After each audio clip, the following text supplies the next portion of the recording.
அதற்கு என்ன காரணம் என்று சொன்னால், எப்பொழுது தூங்குகிறார், எப்பொழுது எழுந்திருக்கிறார், எப்பொழுது சாப்பிடுகிறார்,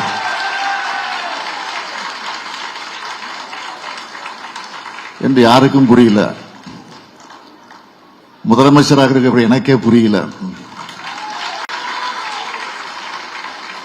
அந்த அளவிற்கு சிறப்பாக செயல்பட்டு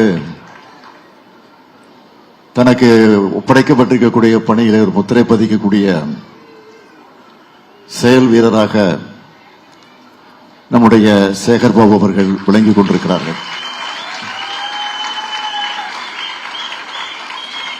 இந்த நிகழ்ச்சிக்கு வரணும்னு எனக்கு ஒரு 10 நாளைக்கு முன்னாடியே என்னிடத்தில் ஒப்புதல் பெற்று இந்த நிகழ்ச்சியிலே நான் கலந்து கொள்ளக்கூடிய வாய்ப்பை பெற்றிருக்கிறேன். அவர் எப்போ அழைச்சாலும், இந்த நிகழ்ச்சிக்கு மட்டுமில்லை, எந்த நிகழ்ச்சிக்கு அழைச்சாலும் தட்டாம நான் போயிடுறது உண்டு. தட்டாம போவதற்கு காரணம் என்னன்னா, அப்படி விடமாட்டார் என்ன. ஆக அந்த அளவிற்கு உரிமையோடு எல்லா நிகழ்ச்சிகளும் பங்கேற்க வைக்கக்கூடிய நிலையிலே நான் இந்த நிகழ்ச்சிக்கு வந்திருக்கிறேன். இன்னும் சொல்லணும்னா,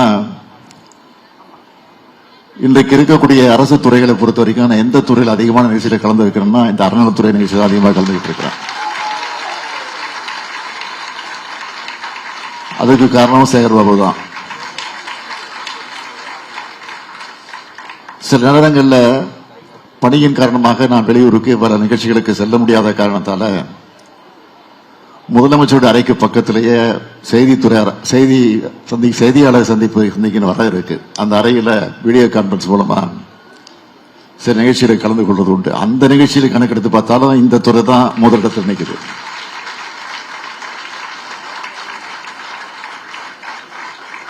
அதே போல இந்த அறநிலைத்துறை சார்பில் இந்த 4 வருஷத்துல பாத்தீங்கன்னா எத்தனை திருமணங்கள் நடந்திருக்குன்னு நானே சேகர் பாபுட்ட கேட்டேன். 1800 அப்படின்னு சொன்னார். இன்னைக்கு மட்டும் 576 திருமணங்கள். எந்த விவரத்தை கேட்டாலும் அவர் 1000 தாண்டி தான் சொல்றாரு.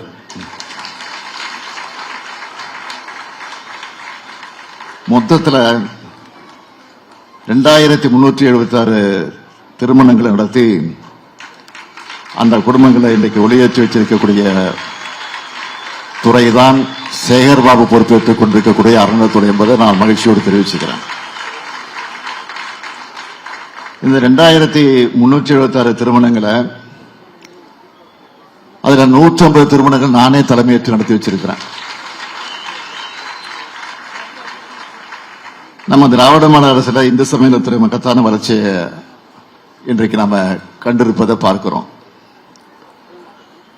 அதுக்காக நேரங்காலம் பார்க்காம ஆன்மீக அன்பர்களுடைய மொழியில சொல்லணும்னா, அடியாருக்கு அடியாறு போல உழைச்சிட்டு இருக்கிறார் நம்ம சேகர் பாபு அவர்கள். அதனாலதான் பக்தர்கள் போற்றக்கூடிய அரசா தொடர்ந்து சாதனையை படைச்சிட்டு இருக்கிறோம். நம்ம திராவிட மாடல் ஆட்சியில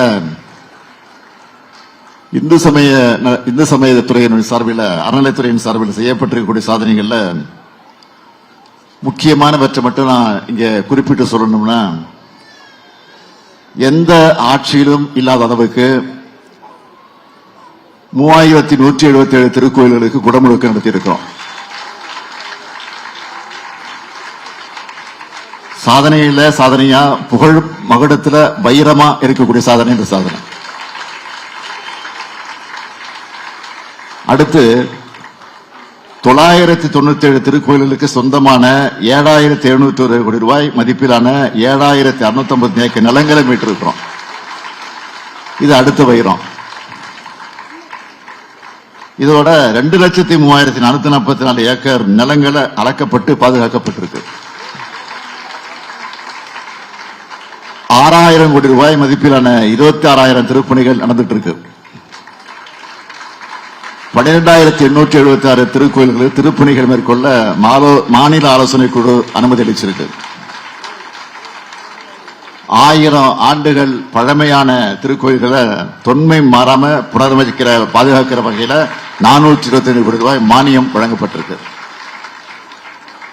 அது மட்டும் இல்ல, ஆதி திராவிடர் வசிக்கிற பகுதியில் உள்ள 5000 கோயில்கள் மற்றும் கிராமப்புறத்தில் உள்ள 5000 கோயில்களோட திருப்பணிகளுக்கு நிதி உதவி அளிச்சிருக்கிறோம். ஆடி மாசத்துல அம்மன் திருக்கோயில்களுக்கும், புரட்டாசி மாசத்துல வைணவ திருக்கோயில்களுக்கும், அறுபடை வீடுகளுக்கும், ராமேஸ்வரத்திலிருந்து காசிக்கும் 60 வயது முதல் 70 வயதிற்கு உட்பட்டிருக்கக்கூடிய ஆயிரக்கணக்கான மூத்த குடிமக்களை கட்டணம் இல்லாம ஆன்மீக பயணத்துக்காக அழைச்சிட்டு போயிருக்கோம்.